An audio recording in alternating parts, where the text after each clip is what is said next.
താൻ മുഖാന്തിരമായി ദൈവത്തോട് അടുക്കുന്നവർക്ക് വേണ്ടി അവരെ പൂർണ്ണമായി രക്ഷിക്കുവാൻ അവൻ പ്രാപ്തനാകുന്നു.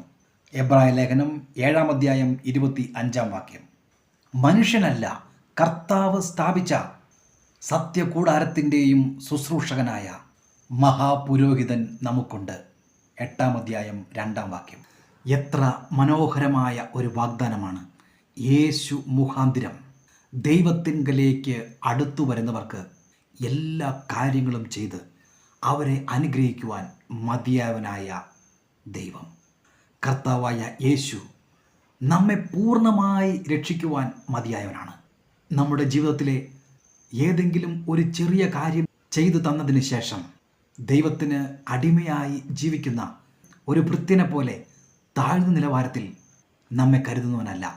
നമ്മുടെ ജീവിതത്തിൻ്റെ ആരംഭം മുതൽ അവസാനം വരെ പരിപൂർണമായി നമ്മെ രക്ഷിക്കുവാൻ മതിയായവനായ യേശു ക്രിസ്തു. കർത്താവായ യേശു ക്രിസ്തു യോഹന്നാൻ 10:10 പറയുന്നുണ്ട്, കർത്താവായ യേശു ക്രിസ്തു വന്നത് നമുക്ക് സമൃദ്ധിയായ ജീവൻ നൽകുവാനാണ് എന്ന്.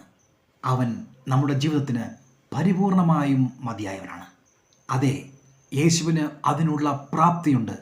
നമ്മെ അനുഗ്രഹിക്കുവാൻ, നമ്മെ ജയാളിയായി നടത്തുവാൻ അവൻ മതിയായവനാണ്. നാം എങ്ങനെ നടക്കണം, നാം എന്ത് സംസാരിക്കണം? അമ്മയുടെ ഗർഭപാത്രത്തിൽ നാം ഉരുവാകുന്നതിന് മുൻപേ നമ്മെക്കുറിച്ചുള്ള പദ്ധതികൾ വിഭാവനം ചെയ്തവനായ ക്രിസ്തു യേശു നമ്മുടെ ഓരോ ചുവടും നമ്മോട് കൂടെ ചേർന്ന് നടന്ന് നമ്മുടെ ജീവിതത്തിൻ്റെ പൂർണ്ണമായ ഉദ്ദേശവും നിറവേറ്റിത്തരുവാൻ പ്രാപ്തിയും ശക്തിയുമുള്ളവനാകുന്നു.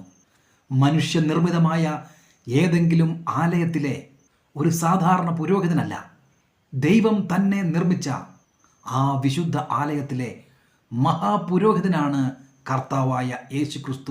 യേശു മുഖാന്തിരം ദൈവത്തോട് അടുക്കുന്നവർക്ക്, പ്രിയരെ, നാം അടുക്കുന്നത് ദൈവം നിർമ്മിച്ച ആലയത്തിലേക്കാണ്. അവിടെ നമ്മെ കാത്തിരിക്കുന്നത് ദൈവം തന്നെയായ യേശു ക്രിസ്തു എന്ന മഹാപുരോഹിതനാണ്. മാനുഷികമായ ഒരു പ്രവൃത്തിയുമല്ല, ദൈവത്തിൻ്റെ അത്ഭുതകരമായ വൻ കാര്യങ്ങൾ നമ്മുടെ ജീവിതത്തിൽ പ്രവർത്തിച്ച് നമ്മുടെ ജീവിതത്തിൽ ദൈവ മഹത്വത്തെ കാണിക്കുവാൻ കർത്താവായ യേശു ക്രിസ്തു ആഗ്രഹിക്കുന്നു. ദൈവം അതിനായി എല്ലാം മുന്നൊരുക്കി വച്ചിരിക്കുകയാണ്. നാം മറ്റൊന്നും ചെയ്യേണ്ടതില്ല. അവനോട് ചേർന്ന് നടക്കുക, അവൻ്റെ വചനം കേൾക്കുക, പരിശുദ്ധാത്മാവിന് നമ്മെ തന്നെ വഴി നടത്തുവാനായി ഏൽപ്പിച്ചു കൊടുക്കുക.